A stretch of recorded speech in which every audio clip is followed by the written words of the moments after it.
오늘 하박국서 강의 5번째입니다.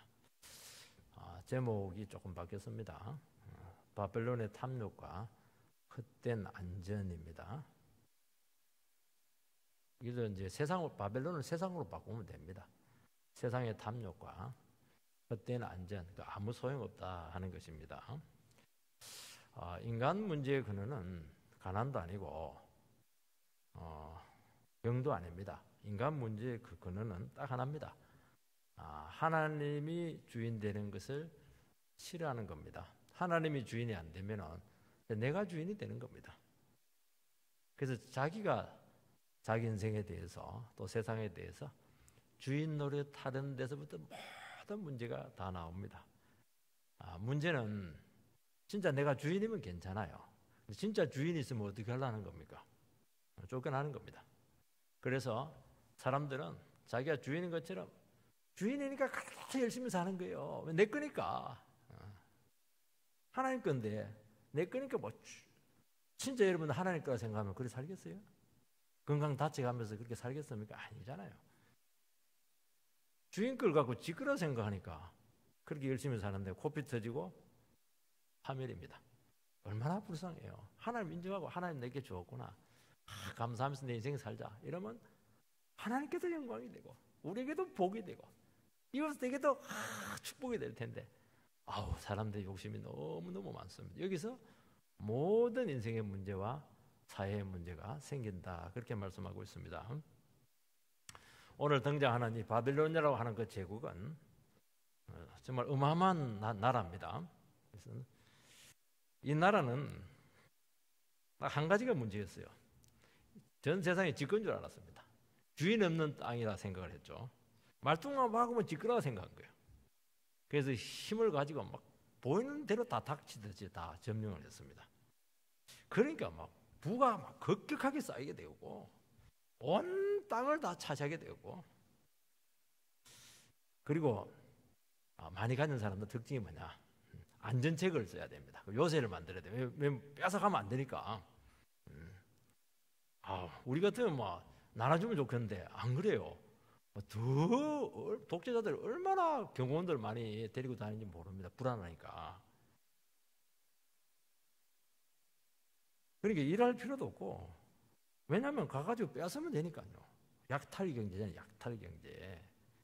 그 수많은 사람들 힘센 사람들, 힘 없는 사람들 다 죽입니다. 힘센 사람 전부 다 끌고 와가지고 노예 삼으면 되는 겁니다. 부당이득이죠. 바벨론은 온 세상의 주인 대신 하나님의 것을 빼앗고 도둑질했다. 그렇게 성경은 평가하고 있습니다. 하나님께서는 바벨론이 약한 주인 나라들을 고통을 준 대로 너희들 똑같이 당하게 하고, 너희들이 피눈물 흘리게 한 대로 피눈물 너희들 흘리게 해서 결국에는 무너지게 만들 것이다 하는 것이 오늘 하나의 말씀이고, 오늘 끝까지는 못 갔는데 다음 주에 볼 가능성이 많은데, 내가 그렇게 한 이유는 하나님이 여전히 이 세상의 주인이다 하는 것을 바벨론을 통해서 온 천하에 드러내겠다, 그렇게 말씀을 하고 있습니다. 오늘 세상 사람들, 또 세상은 하나님이 주인 된다 하는 것을 부정합니다. 부정을 해서 부정이 되면 좋은데 부정이 안 되는 게 참 문제라는 겁니다. 하나님 없는 인간의 도성을 확 쌓아놓습니다. 인본주의 재단을 하늘 꼭대기까지 바벨탑처럼 쌓아놓습니다. 하나님 전부 다 무너뜨리겠다, 그렇게 말씀을 하고 있습니다. 인간의 갈등은 하나님의 존재의 문제입니다. 하나님이 안 계시면 괜찮아요. 하나님 안 계시면 지가 왕 돼가지고 마음껏 욕심 부리고 마음껏 힘 가지고 다른 사람 착취하고 원하는 대로 전부 다 끌어모아서 내 것 소유하면 되고, 하늘 꼭대기까지 올라가도 아무 상관이 없어요. 왜냐하면 자기가 왕이니까. 하나님이 계시다면 이제 문제가 굉장히 심각해지는 겁니다. 누가 너 보고 올라가라 했냐? 누가 내가 너한테 안 줬는 거 왜 뺏어갔냐 말이야. 네 거냐 그거. 그거 취조당하면 쉽지 않을걸요. 왜냐하면 주인 앞에 서야 되지 않겠습니까? 언젠가는 써야 되는데 내가 너희들이 행한 행위대로 전부 다 조사를 해서 심판하겠다. 그렇게 말씀을 하고 있는 것입니다. 오늘 본문 말씀에 하나님이 없는 인생들이 그 자체로 그 사람이 얼마나 대단하건 얼마나 업적이 높건 얼마나 잘났건 그건 내가 모르겠다. 그렇지만 네가 주인 돼가지고 하나님 없이 산 모든 인생에 대해서 결과는 하나다. 저주밖에 없고 심판밖에 없다 하는 것을 선포하고 있는 줄 믿습니다. 그래서 바벨론 이 사람들 정말 못된 나라들이네 그렇게 하면 안 되고 내가 지금 하나님 앞에 정말 주인됨을 인정하고 있는가 하는 것을 정말 점검을 해야 될 줄 믿습니다. 만약에 우리에게 주인이 계시다고 한다면 우리는 어떻게 살아야 되겠습니까? 그 주인 되신 그분의 눈치를 봐야죠. 그분이 좋아하는 걸 해야 되고 싫어하는 걸 하지 않아야 되지 않겠습니까? 시키는 걸 하고 시키지 않는 걸 하지 않아야죠. 시키지 않는 걸 하는 게 그게 한계를 넘어서는 거지 않습니까? 자기 위치를 알아야 되지 않겠습니까? 분수를 알아야죠. 자기가 주어진 그 사명의 자리를 지켜야 되지 않겠습니까? 그렇게 하면 하나님께서 너를 영원한 생명으로 끝까지 하늘의 별처럼 존귀하게 너를 생명책에 기록해 주겠다. 그렇게 말씀을 하고 있는 것입니다. 두 가지를 살펴보겠습니다. 하나는 바벨론의 그 지나친 욕심입니다. 하나님께서는 가망성이 없는 남유다, 그 유다, 하나님 백성이라고 하면서도 전혀 하나님 백성 같지 않은 강포 같은 강도 같은 그 하나님 백성 유다를 심판을 시키는데 누구한테 심판을 시키느냐? 세상에서 제일 악나라, 깡패 같은 나라 바벨론을 통해서 망하게 하겠다. 그게 이제 하박국 선지자의 고통이었어요. 괜히 하나님께 질문하는 바람에 아니 멸망을 시키더라도 그렇게 하면 안 되죠. 그래도 뭐 유다가 바벨론보다는 수십 배 수백 배 더 어려운데 왜 그렇게 멸망시켰냐는 거죠. 괴로웠죠. 그리고 나서 하나님께서는 어떻게 하냐니까 너희들은 유다는 망할 것인데 그래도 주님 오실 때까지 믿음으로 잘 견디라. 인간의 문제는 예수가 와야 된다. 그것이 지난주 2장 1절에서 4절 말씀의 주제입니다. 그리고 나서 오늘 그러면 좋다. 바벨론을 내가 어떻게 할 것인가 한번 보여줄게. 그 얘기하는 겁니다. 그런데 하박국 입장에서는 아니 유다가 망했는데 뭐 바벨론을 보여줘봐 무슨 소용이 있습니까? 소잃고 외양간 고친 것 같지 않습니까? 그렇지 않아요. 하나님 원대한 꿈이 있다는 겁니다. 하나님이 진짜 살아계시다는 것을 보여주겠다는 겁니다. 너희들은 지금 나라가 망하고 사업이 망하고 이런 데 대해서 관심이 있는데 아니라는 거예요. 하나님을 아는 지식이 중요하다는 겁니다. 그걸 보여주겠다는 겁니다. 그러면 산다는 것입니다. 5절 말씀을 읽어보면 그는 술을 즐기며 거짓되고 교만하여 가만히 있지 아니하고 서울처럼 자기 욕심을 넓히며 또 그는 사망 같아서 족한 줄을 모르고 자기에게로 여러 나라를 모으며 여러 백성을 모으나니 여기 이제 처음 나오는 게 뭐냐니까 2장 4절에 그는 정직하지 못하고 그는 거짓되고 교만하고 정직하지 못하고 이 그가 누구냐니까 바벨론이고 세상이에요. 근데 5절에는 뭐냐니까 거기서 더해서 이 말이 나오는 거예요. 술을 즐기고 거짓되고 교만하고 가만히 못 있고 욕심을 하늘 끝까지 높이고 만족을 모르고 그렇게 한다는 겁니다. 제약이 막 쭉 나오고 있죠. 제일 먼저 나오는 게 뭐냐니까 술을 즐기고 거짓되고 교만하다는 것입니다. 이것은 근데 의역입니다. 직역을 하면 어떻게 되냐?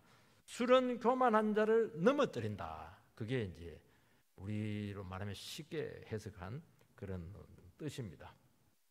이 술이 나옵니다. 술은 특징이 뭐냐? 착각을 일으킵니다. 어떤 착각을 일으키냐? 자기가 주인이라고 생각해요. 자기 자신을 과신을 합니다. 큰 소리 팍팍 칩니다. 왜냐니까 겁나는 게 없으니까. 왜냐하면 세상이 내 거라고 생각하니까. 그리고 주위에 있는 모든 사람들은 자기를 위해서 존재한다고 생각하는 겁니다. 착각은 자유지만은.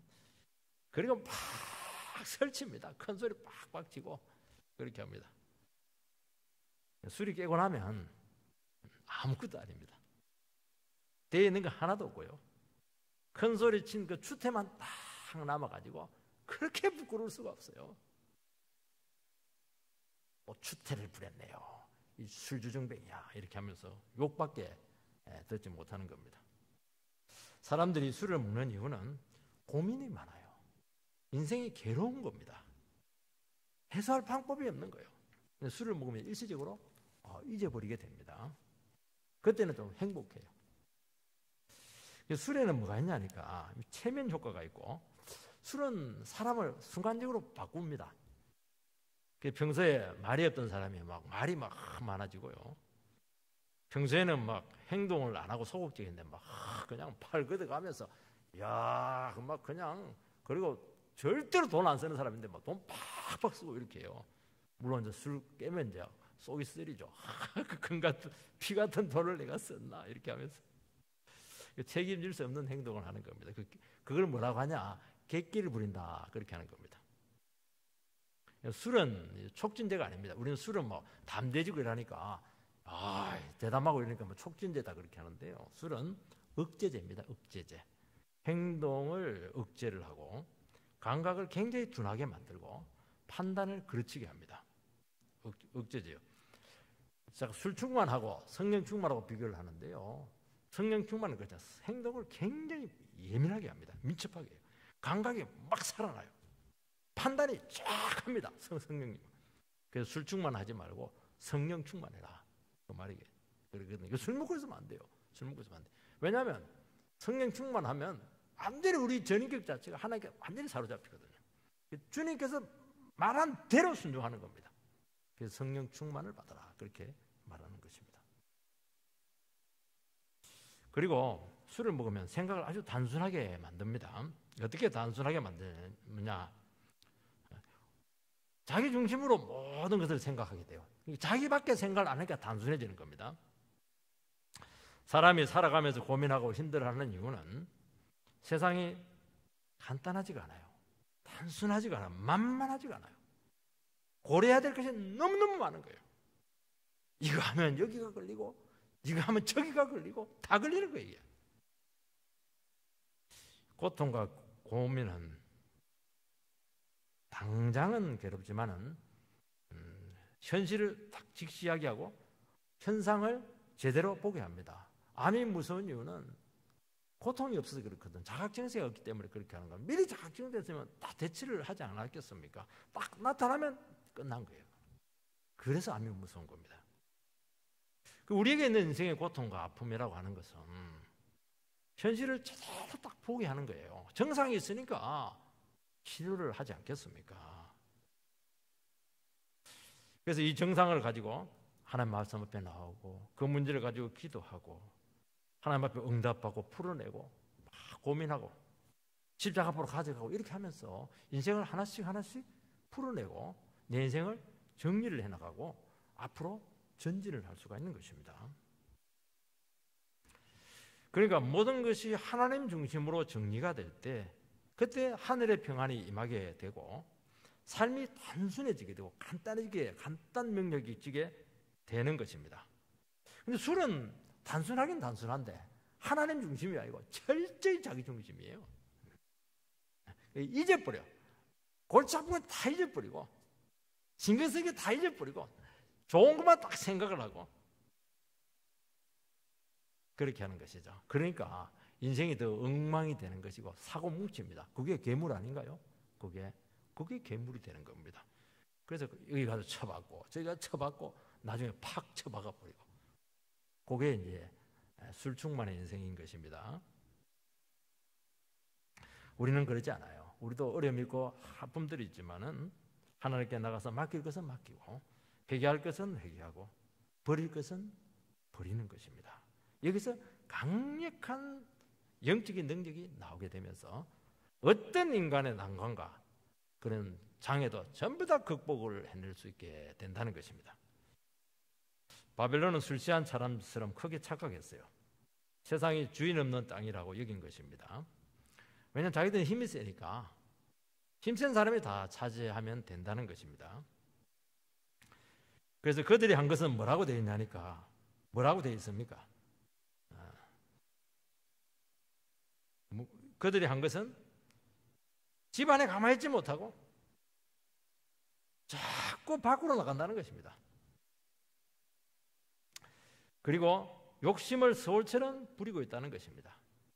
그 죽음처럼 만족이 없다는 것입니다. 이 서울은 뭐냐? 지옥, 죽음, 무덤 이것을 의미하는 것이죠.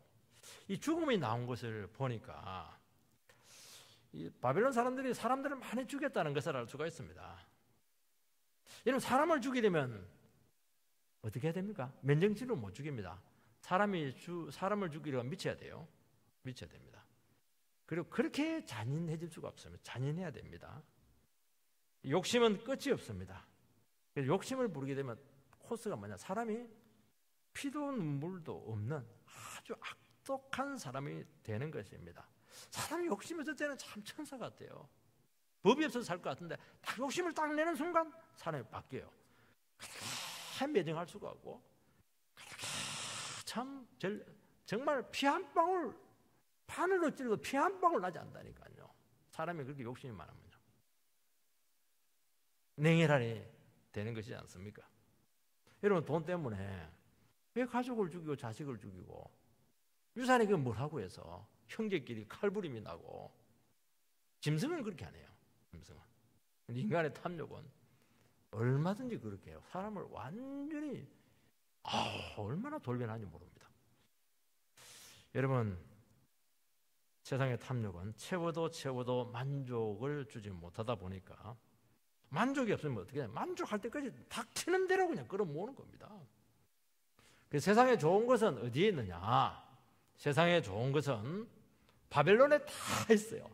심지어 뭐까지 가져갔냐니까 예루살렘 성전에 있는 그 기구가 금으로 되어 있잖아요. 성기구가 이게 성물 이게 그게 전부 다 그거 가는 거예요. 그걸 벨사살 왕이 막 술 턱 먹고 있다가 그날 이제 죽어버렸잖아요. 하나님 저주해가지고. 사람이 이렇게 교만할 수 있는 것이거든요. 똑똑하고 재주 있는 사람들 전부 다 다니엘 같은 사람 전부 다 바빌론 다 끌어모았습니다. 좋은 것 다 가지고 마음껏 욕심 채우면 행복할까요? 행복하지 않을까요? 우리의 목적은 행복 아닙니까? 해피니스. 행복하고 싶어요. 편안하고 싶어요. 이게 우리의 이제 인생의 목적인데요. 절대로 행복할 수 없습니다. 세상 것은 목마를 때 콜라를 마시는 것과 똑같아요. 채우면 채울수록 허기를 느끼는 것이죠. 만족이 없어요. 그리고 그렇게 흠모할 수가 없습니다. 왜냐하면 지가 챙겼거든요. 그리고 그것도 안 채워지면 어떻게 되냐? 금단정제가 일어나가지고 이게 완전히 사람이 이상해지는 것입니다. 그래서 악순환 되는 것이죠. 허기지죠. 채우면 이상해지죠. 더 허기지죠. 안 채우면 금단정제 일어나죠. 그래서 탐욕의 노예가 되어서 비참하게 인생을 살다가 추하게 끝을 낸다 하는 것이 우리 인생들이고 바벨론의 그 모습이었습니다. 여러분, 세상의 자원은 한정되어 있습니다. 그냥 바벨론이 착각한 게 뭐냐? 세상은 막 무한하다고 생각한 거예요. 막 땅까지 다 가져왔거든요. 근데 세상은 무한하지 않습니다. 어느 순간 정복할 곳도 없고 약탈할 곳도 없어졌어요. 그러면 어떻게 되냐? 덩치는 엄청나게 키워놨는데 먹을 게 없는 거예요. 공룡처럼. 그래서 한순간에 폭삭 망한다는 것을 알 수가 있습니다. 맹수와 인간의 차이를 우리는 늘 생각해야 됩니다. 맹수가 무서운 것 같죠? 맹수 무서운 게 아닌데 인간이 무서워요. 맹수는 탁 먹을 만큼만 사냥을 하고요. 배부르면요 사슴이 와가지고 아무리 비비고 이래도 가만히 놔둬요. 인간은 그러지 않아요. 싹 썰려요. 싹 썰어가 버려요. 씨알도 안 남아요. 씨알도. 얼마나 욕심이 많은지 몰라요.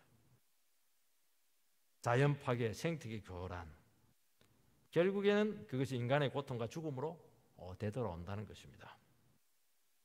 우리가 하나님 말씀과 성령으로 우리가 영혼의 치료받지 못하고 우리 영혼의 체험받지 못하면 반드시 이 사슬에 들어갈 수밖에 없고 절대로 이 사슬에서 헤어나올 수가 없기 때문에 이 바벨론의 길을 갈 수밖에 없다. 그렇게 진단하고 있는 것입니다. 오늘 우리 시간 하나님의 말씀을 통해서 성령께서 우리에게 임하여 주시고 성령만이 우리에게 만족을 주시고 우리의 분수를 알게 하고 정말 무엇이 중요한가 하는 것을 알게 하신다고 말씀하고 있는 것입니다. 우리 오늘 이 예배드리는 시간이 시간 낭비겠습니까? 아니잖아요. 정말 여기서 은혜를 받고 성령을 받는 겁니다. 여기서 인생이 치료되는 거예요. 이게 망하지 않는 제일 길이라니까요. 이 시간 가지고 사람 만나가지고 그냥 계약하고 이러면 훨씬 좋을 것 같아요. 아니에요. 그거 아니라니까. 예배에서 인생이 결판이 나는 겁니다. 6절 말씀을 읽어보면 그 무리가 다 속담으로 그를 평론하며 조롱하는 시로 그를 풍자하지 않겠느냐. 곧 이르기를 화 있을진지요 자기 소유 아닌 것을 모으는 자여 언제까지 이르겠느냐. 볼모 잡은 것으로 무겁게 짐진 자요. 이 속담이 좀 나옵니다. 조롱하는 시가 나옵니다. 그러니까 조롱하는 시 속담은 이제 당사자들은 못 알아듣습니다. 비유로 이제 만든 시하고 노래거든요. 억울한 사람들이 부르잖아요. 일제시대 때 울매대선 봉선하야. 그게 이제 일제시대 때 우리나라 사람들 고통당하면서 일본 순사는 욕은 못하고 그냥 그 애환을 그냥 봉선하고 처량한 봉선하 우리 신세다. 뭐 그렇게 하면 사람들이 다 알아듣고 눈물 쫙쫙 흘리지 않습니까? 욕이나 비난이나 속담을 막 그렇게 퍼뜨리는 겁니다. 독재시대 때문에 데모가다. 긴밤지 세우고 아침 이슬 이런 거 막. 내용 보면 똑같아요. 뭐 이슬 내렸네 이렇게 하는데 그 흐르는 사상은 저항적이죠. 저항적입니다. 왜냐하면 직접 욕하거나 비난하면 바로 잡아갑니다. 이 속담이라고 나왔는데 속담은 단순히 뭐 어떤 비속 이런 개념이 아니고 상당히 교훈이 있는 노래라는 것입니다. 그 교훈이 뭡니까? 세상 사람들이 주위에 있는 그 피눈물 흘렸던 그 나라들이 불렀던 노래 그 제목이 뭡니까? 바벨론처럼 살면 안 된다. 이게 노래의 제목입니다. 세상처럼 살면 안 돼. 이게 노래 제목입니다. 어떤 분들이 집사님한테 와가지고 집사님처럼 살면 안 돼. 이러면 이제 굉장히 위험한 거죠. 근데 어떤 분이 와가지고 권사님 참 내 권사님 보니까 정말 권사님을 닮고 싶어요. 정말 권사님처럼 살고 싶어요. 저는 제일 무서운 게 뭐냐니까 우리 자식들이 와가지고 아빠처럼 난 안 살래. 그 소리 들을까 싶으면 막 굉장히 두려워요. 그거 제일 잘하는 사람이 자식이니까요. 여러분 노래 내용에 나오죠. 자기 소유 아닌 것을 모은다 그렇게 되어 있습니다. 여러분 이 세상에서 우리 것은 없습니다. 하나님께 빌려준 것이고 다 받은 것이고 받은 걸 갖고 써야 되니까 청지기로서 살아가라고 말씀하고 있는 것입니다. 이것을 모르면 이제 크게 착각을 하면서 살아갑니다. 권력이나 부도 하나님께서 주신 것입니다. 위임하신 것이죠. 하나님께 주셨다고 하는 것은 하나님이 필요하면 또 나한테서 빼앗아서 다른 사람에게 넘겨줄 수 있다는 겁니다. 왜냐하면 이 세상은 다 고루 다 가질 수가 없어요. 누구한테 집중을 해서 부를 대기업에게 줘가지고 경제를 살려놔야 되는 거예요. 누구에게는 권력을 주어서 그 권력을 통해서 나라를 질서를 지켜야 되는 것입니다. 그래서 한 사람이 오래 가지고 있으면 썩으니까 그렇게 하지 않고 자꾸 옮기는 겁니다. 고인물은 썩게 돼 있는 거예요. 근데 인간은 자기 거라고 생각하는 거예요. 그리고 뭐 집착을 해, 집착을. 한 번 얻었다 하면 절대로 안 내주려고 그래요. 집권 줄 알고. 그런 데에서 안 내줍니까? 하나님 막 손을 틀어서도 빼앗아갈 겁니다. 왜냐하면 자기 게 아닌데 자기 걸 가지려고 가득한 노욕을 부리고 집착을 하는 것입니다. 착각을 해요. 여러분 세상 것은 흘려보내야 됩니다. 흘려보내지 않으면 반드시 고인물처럼 썩게 됩니다. 교회도 자꾸 흘러가야 돼요. 돈이 들어왔다가 자꾸 흘러가야 돼요. 모았다 이러면 그게 막 진동을 해요. 썩는 냄새가.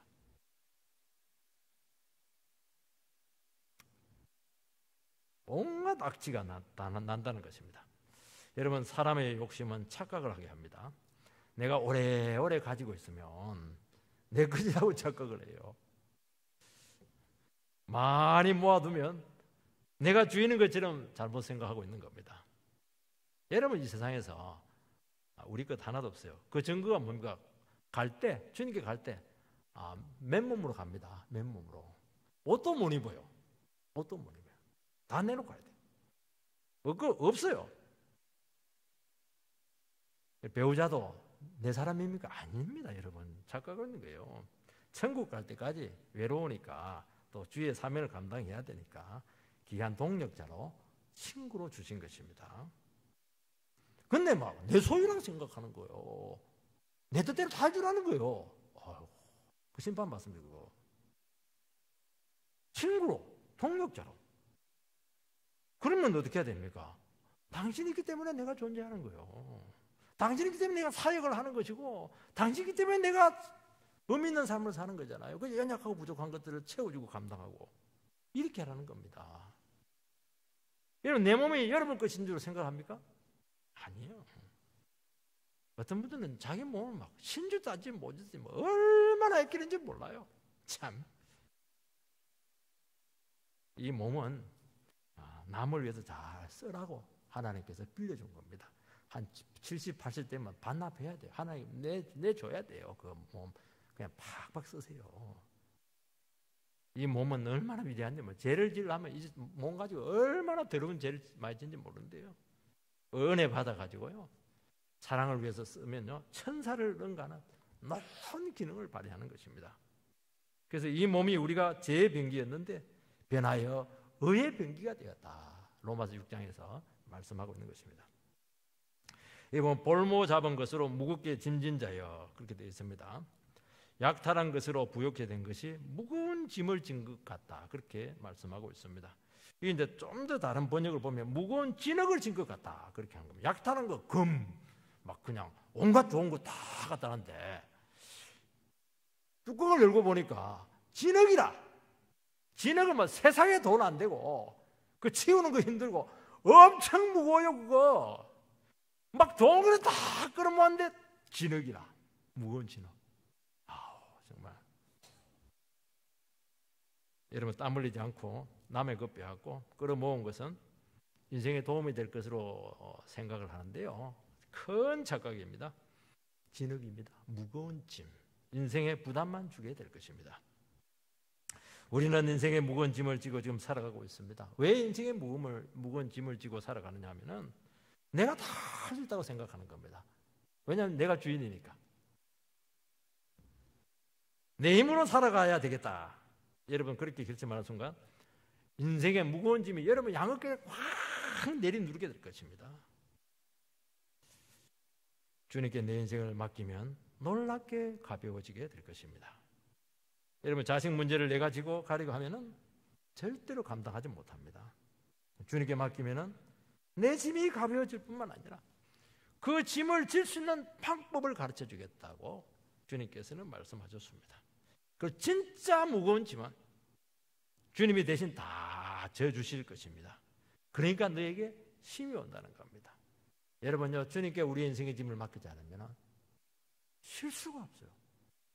마음에 평안이 없어요. 아무래도 만족이 없는 거예요. 인생이 그렇게 고단하고 힘든 거예요. 주님과 함께 걸어가게 되면 어떻게 되느냐? 엄청나게 많은 일을 해요. 그런데 너무 평안이 임하면서 엄청난 일을 하면서도 평안하고 생동감이 넘치고 살맛이 나고 이렇게 되는 겁니다. 바벨론은 닥치는 대로 약탈하고 끌어모았습니다. 나중에 보니까 무거운 진흙덩이였습니다. 쓰지도 못하고 인생만 무겁게 만들었어요. 여러분 우리는 우리 인생을 내가 주장하는 게 아닙니다. 하나님이 주장하는 거예요. 하나님이 일로 가. 이러면 어떻게 해야 빨리 가야 돼요. 근데 짐덩어리가 있으면 못 가는 거예요 이게. 너무 많은 것을 득득득 붙여놔가지고 이게 못 가는 게 모르주머니를 그냥 달고 있는 것 같아요. 우리가 왜 인생의 짐을 가볍게 합니까? 하나님 명령에 순종하기 위해서 그렇게 하는 거거든요. 가 이러면 틀고 가야 돼요. 못 트는 거예요. 롯의 처처럼. 왜냐하면 소돔 땅 안에 부동산 투기를 너무 많이 해놨거든요. 그걸 불타는 걸 보고 못 가는 거예요 이게. 돌다가 소금기둥 맞는 거예요. 여러분 치우는 것도 힘들어요. 요즘 치우는 게 얼마나 힘든지 몰라요. 물건을 못 버리시는 분들은 이사 갈 때 보면 쓰레기 더미가 한산이라. 평소에 좀 버려야 되는데 못 버려요. 모을 때는 왜 모으느냐? 꼭 필요할 것 같아서 모아놓거든요. 만약에 사태를 대비해서 모아놓습니다. 여러분 분명히 제가 얘기합니다. 꼭 필요하면 주님이 그때 반드시 주십니다. 그걸 믿으세요. 지금 안 가셔도 돼요. 그것 때문에 좋은 걸 못 가진다니까요. 내가 필요로 하는 삶을 살면 여러분 인생이 무거워지게 될 것입니다. 우리는 내가 필요한 내 필요에서 사는 사람이 아닙니다. 하나님의 필요에 의해서 움직여야 된다는 겁니다. 그래서 인생의 짐을 가볍게 하라는 것입니다. 나중에 치운다고 생고생할 겁니다. 여러분 주님이 주신 삶을 꼭 사시기 바랍니다. 여러분 인생을 알면은요, 주님께서 나에게 하라고 그 하나만 해도 그렇게 벅차요. 감당이 안 돼요. 욕심이 많아요. 이것저것 다 하니까 주님께는 내놓을 게 하나도 없어요. 그럴 시간이 없거든요. 내가 다 내려놓고 주님께 하나만 딱 하세요. 그것도 너무너무 힘들고 벅차요. 근데 주님께서는 놀라운 일이 뭐냐? 그거 하나만, 나머지는 내가 전부 다 채워주겠다, 책임지겠다. 그것이 우리의 성경적인 약속 아니겠습니까? 그렇게 하시기 바랍니다. 그래서 한 번씩 이사를 꼭 가시기 바랍니다. 이사를 가야 그 정리가 돼요. 벅찬 인생의 짐을 가지고 주님께 나가야 됩니다. 그 이사 가는 거예요. 주님 앞에서만 정리를 하시기 바랍니다. 아, 주님, 내가 집착하는 거 좀 많았네요. 나이가 들수록 자꾸 욕심이 더 생기네요. 자꾸 내 마음에 막 서러움이 막 찾아오고 이렇게 하네요. 섭섭하네요. 이런 것들 전부 다 정리하시기 바랍니다. 내가 보니까요, 주님 없이 가진 것은 전부 다 짐덩어리네요. 내 이익이 될 줄 알고 막 가졌는데 손해였네요. 하나님, 털어낼게요. 탁 털어내시기 바랍니다. 세상에 주인이 있었네요. 내가 참 모르고 까불었어요. 하나님, 겸손해지겠습니다. 이게 이사 가는 겁니다. 그 정리를 하는 게 하나님의 말씀 앞에서, 예배 앞에서. 여러분 예배 드리는 시간 뭡니까? 예배 드리는 시간은 하나님 앞에서 내 모습을 정리하는 겁니다. 단장을 하시기 바랍니다. 자꾸 그 화장대 앞에서 얼굴만 정리하지 말고 하나님 말씀 앞에서 마음을 정리하시기 바랍니다. 언젠가는 이 세상에서 떠나야 될 텐데 떠날 준비하라는 겁니다. 우리는 죽기 바로 그 전날까지 떠날 생각 자체를 안 해요. 그래서 막 갑자기 죽으니까 갑자기 오라 이래버리면은 막 너무너무 당황해가지고 죽어도 안 가려고 그래요. 혀 깨물고 죽고 이렇게 해요. 준비가 안 돼가지고. 평소에 이삿짐을 자꾸 쌓아놓으시기 바랍니다. 그래서 말씀을 듣는 시간은 이삿짐 쌓는 시간, 떠나는 거 정리하는 시간. 자기도 모르는 사이에 인생의 군두더기가 너무 많이 끼어가지고 그렇게 참 무겁게 살아가는 내 인생을 다 털어내시기 바랍니다. 그래서 예배 드리고 나서는 막 그냥 깃털처럼 가벼워져가지고 막 춤추고 노래하고 천사처럼 그렇게 회복되시기를 축원드립니다.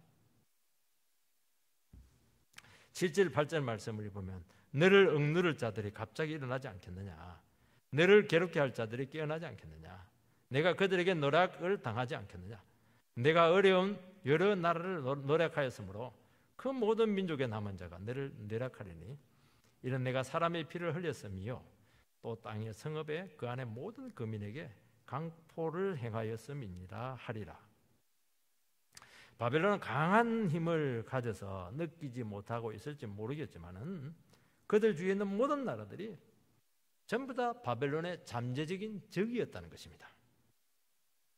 지금 힘이 없어서 가만히 참고 있지 기회만 와봐라, 복수하겠다.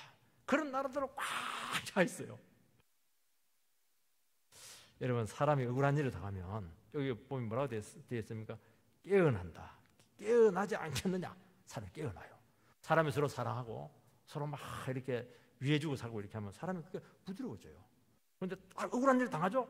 정신이 빠져. 이게 나를 무시해 이러면서 딱 깨어나요. 그리고 철저하게 자기를 지키기 시작합니다. 절치부심, 막 기회를 막 노리는 겁니다. 그래서 그 사람이 딱 약해졌을 때 당한 대로 토시 하나 안 틀리게 그대로 갚아준다는 겁니다. 그 말한 그 모습까지 그대로 해요. 그 눈빛까지 그대로 갚아줍니다. 야, 사람은 무서워요. 왜냐하면 잊을 수가 없거든요. 그 피눈물 난 그 순간을 잊어버릴 수가 없거든요.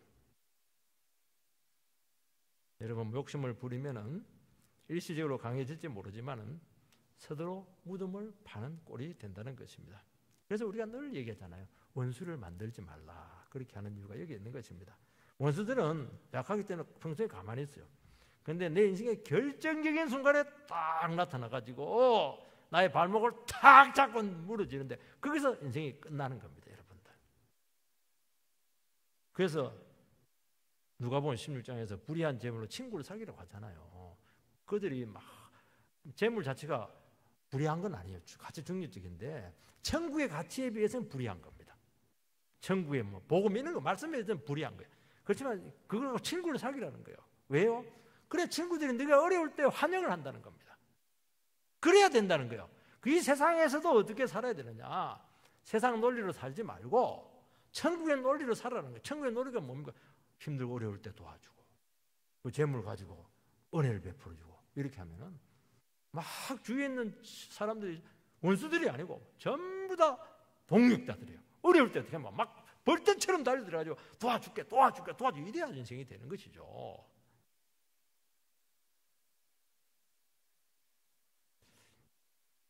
억울하게 당한 사람은 비록 힘이 없어서 가만히 있지만 결코 잊지 않을 겁니다. 하나님은 살아계십니다. 공의의 심판이 반드시 임하게 된다는 것입니다. 그래서 우리가 하는 주어진 분깃에 만족하고 감사하고 그렇게 사는 것이 안전한 길이고 또 더 준 것이 있으면 흘려보내시기 바랍니다. 친구를 많이 사귀시기 바랍니다. 두 번째는 바벨론의 자기 안전책입니다. 여러분 무리하거나 불의하게 점령하고 약탈하면 특징이 있어요. 하나님이 그 사람 안 기뻐하거든요. 하나님이 주인이 되어 지켜주는데 자기가 자기를 지켜야 되니까 굉장히 불안을 많이 느끼게 되고 스스로 이제 안전책을 마련할 수밖에 없습니다. 9절 말씀을 보면 재앙을 피하기 위하여 높은 데 깃들이려 하며 자기 집을 위하여 부당한 일을 취하는 자에게 화 있을진저. 재앙을 피하여 높은 데 깃들이려 한다. 새들이 둥지를 털 때 보면 높은 데죠. 독수리는 뭐 절벽 끄트머리에 딱 이렇게 둥지를 텄니다. 안전하기 때문이죠. 바벨론은 성을 막 높이 쌓았어요. 그 성 전체를 절벽으로 딱 만들어서 아무도 접근하지 못하게 했습니다. 일본 가니까 일본은 전부 다 해자를 다 파놨더라고요. 물을 전부 다 파놔가지고 못 넘어오도록 그렇게 성주들이 만들어 놨던 걸 봤어요. 제가. 우리는 자신을 방어하려고 할 수만 있으면 높은 곳에 있으려고 합니다. 무시당하지 않으려고 많은 것을 갖춥니다. 나도 이만큼 높아. 나도 뭔가 있어. 옷 입고 있는 거 봐. 나도 무시할 수 없는 인간이야. 나 절대 건드리지 마. 건드리면 재미없어. 그런 마음으로 살아간다는 것이죠. 경쟁에서 이겨서 내가 얼마나 대단한 사람인가 하는 것을 증명해 보겠어. 끝까지 경쟁합니다. 피곤하죠. 어떤 분들은 막 심한 경우에 레크레이션인데 게임인데 즐겁게 게임하자는 건데 막 그리 물고 늘어지고 경쟁하는 바람에 결국에는 굉장히 부담스러워요. 끝에 가서는 다투고 분위기 나빠지고 의상하고 이렇게 되는 겁니다. 우리 사회는 지금 전쟁터입니다. 입시 전쟁, 취업 전쟁, 요즘 아파트 청약 전쟁, 성진철 다가오면 성진 전쟁. 근데 어른들만 경쟁하고 학생들만 경쟁하는 게 아니더라니까. 유치원생도 경쟁을 해요. 무슨 경쟁합니까? 유치원 입학 전쟁. 아니 그것만 줄 알았더니 또 고차원적 영어 전쟁을 하네요. 그래서 혀밑대를 자릅니다. 잘라가지고 혀가 확확 돌아가야 되거든요. 그냥 생긴 대로 발음하고 마세요. 경쟁 무서워요. 이 전쟁은 특징이 뭐냐? 적이 죽어야 내가 사는 겁니다. 그게 전쟁입니다, 여러분. 얼마나 살벌합니까? 엎어지면 고백하는 거예요. 하나님이 안 계시면 이렇게 살아도 상관없습니다. 그러나 만약에 하나님이 계신다고 한다면 하나님께서 우리의 인생을 주관하신다 한다면 달라지셔야 될 줄 믿습니다. 늘 얘기했잖아요. 재벌의 자녀는 지갑이 없다고. 왜요? 전부 다 아버지 거니까. 먹고 사는 거 세상 경제에 신경 쓰지 말고 아버지 거 상속받을 준비해라는 겁니다. 아버지께 상속받으려면 뭘 해야 되겠습니까? 아버지와 관계를 잘 맺어야 되죠. 아버지의 경영 철학을 잘 이해해야 되지 않겠습니까? 하나님을 주인으로 모시고 있다면 하나님 앞에 우리 바로 서야 될 것입니다. 왜 다른 것 갖고 이렇게 경쟁하냐? 높아지기를 위해서 그렇게 하냐? 하나님 앞에서 죄와 허물을 고백을 하고 교만한 거 다 꺾어버리고 그리고 하나님께 감사하고 내 인생을 더 맡기고 사랑하고 영광 돌리고 매사에 그분을 인정하고 그렇게 하는 거예요. 그러면 어떤 일이 생기느냐? 세상에 대해서 여유를 가질 수가 있고 손해봐요. 져줄 수 있습니다. 왜냐하니까 모든 거 우리 아버지 뜻대로 다 되니까 내 뜻대로 하려 하니까 싸움이 나는 거거든요. 아버지 뜻대로 된다 하면 싸울 필요가 없는 거예요. 내가 바빌론이 이 성을 쌓고 안전책을 마련한 것은 부당 이익을 취한 것이라 그렇게 말하고 있습니다. 전쟁 포로를 동원했죠. 10절 11절 내가 많은 민족을 멸한 것이 내 집에 욕을 부르며 내 영혼에게 죄를 범하게 한 것이 되었도다. 담에서 돌이 부르짖고 집에서 들보가 응답하리라. 주인 나라를 멸망시키면 대대손손 욕들어 먹습니다. 일본이 욕들어 먹는 이유는 우리나라를 부당하게 빼앗았기 때문이죠. 그래서 우리나라 사람들은 일본이 아무리 잘해도 회복이 안 돼요. 끝까지 욕할 겁니다 아마. 왜냐하면 욕본 사람은 어떤 것으로도 수습이 안 됩니다. 정신대로 고통당하신 할머니들은 절대로 다른 걸 보상이 안 돼요. 막 생각만 늘 치를 때는 뚝 뜰 겁니다. 여러분 다른 사람 인생 망치고 집안 망치게 하고 그거 하면 안 됩니다. 내 영혼에게 죄를 범하게 하는 것이 되었다 그렇게 말씀하고 있습니다. 영혼이 죄를 짓습니다. 여러분 다른 사람에게 피눈물 흘리게 하는 것이 그게 쉬운 줄 아십니까? 이거는 자기 영혼을 죽여야 돼요. 양심을 마비시켜야 되는 것이죠. 막 거짓을 막 계속 반복해야 돼요. 개발해야 돼요. 그러면서 마귀가 그 영혼을 완전히 사로잡습니다. 여러분 다른 것은 속여도 영혼을 속일 수가 없습니다. 영혼의 상태에 따라서 우리 인생이 결정이 되지 않습니까? 영혼이 죄를 짓는다면 그 삶에서 나올 수 있는 것은 형벌밖에 없고 심판밖에 없다고 말씀하고 있는 것입니다. 영혼이 죽는 거예요. 영혼이 괴로운 것입니다. 그래서 눈에 보이는 것 손해보고 영혼을 사는 쪽으로 살아가는 거예요. 그쪽으로 택해라는 겁니다. 사도행전 5장 2절 3절이 보면 그 값에 얼마를 감추매 그 안에다 알더라. 얼마만 가져다가 사도들의 발 앞에 두니 베드로가 이르되 아나니아야 어찌하여 사단이 내 마음에 가득하여 내가 성령을 속이고 땅값 얼마를 감추었느냐. 아나니아 삽비라 마음속에 사단이 막 가득했어요. 왜냐하면 거짓말을 했거든요. 헌금을 했으면 정직해야 되는데 정직했으면 영혼이 깨끗할 텐데 살았을 텐데 안 그랬어요. 재산 팔아서 반만 드리고 다 드렸다는 겁니다. 거짓말했죠. 왜 그랬습니까? 교회에서 헌금 많이 해서 인정받고 싶었던 것이죠. 왜냐하면 바나바가 보니까 재산 다 파니까 막 너무 사람들에게 인정을 받는 거예요. 근데 문제는 뭐냐니까 믿음이 없어가지고 다는 못 바치겠고 반만 딱 바치고 다 바쳤다 그렇게 한 겁니다. 말 안 해도 돼요. 왜 다 바쳤다고 했냐? 다 바쳤다고.